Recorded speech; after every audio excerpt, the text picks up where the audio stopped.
And now, for a moment of clarity. Which version of Marjorie Taylor Greene are we seeing right now?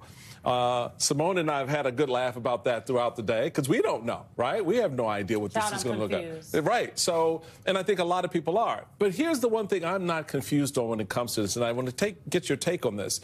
Marjorie Taylor Greene is nothing if not consistent in what she's saying, in that, remember, Marjorie Taylor Greene came into this with a set of ideas about the role and function of the federal government, about the grift and the graft of the swamp, about Wall Street, about a whole host of things that she thought Donald Trump was the perfect avatar for, and leveled up those arguments relatively easily for her and gave her the pathway. Now, we can talk about some of the crazy and the behavior, the fights that she had with her fellow members of Congress over stupid stuff, just sort of profiling and performing.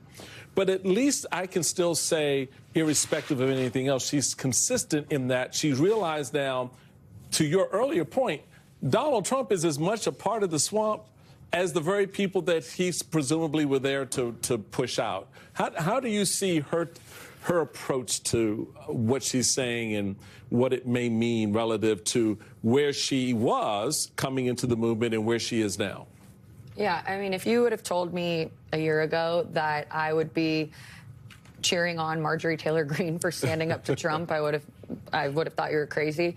But that's because she has been one of his most loyal soldiers. And she has, as you guys pointed out, voted with him 98% of the time. I mean, this is someone who truly believes in the MAGA movement. And so then for her to go against him on this, she might be crazy on some things, but if nothing else, she's authentic. She stands up for what she believes in. And I don't agree with probably 80% of what she believes in. But on this, we can agree that I commend her for drawing the line at protecting pedophiles. And that's something that majority of the House Republican Conference was not willing to do. As you guys pointed out, there are plenty of moderate Republicans out there who I do praise quite often. And I wish there were more of them. But where were they when it came to signing this discharge petition? I'm looking at you, Mike Lawler, Don Bacon, the list goes on.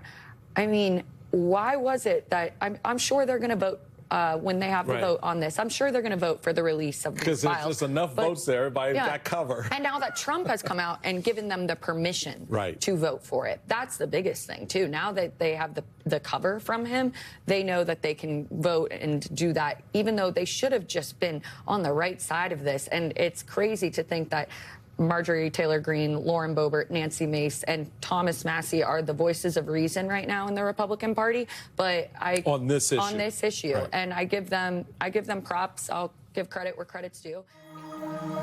Catch Michael Steele on The Weeknight, Monday through Friday at 7 Eastern on MSNBC.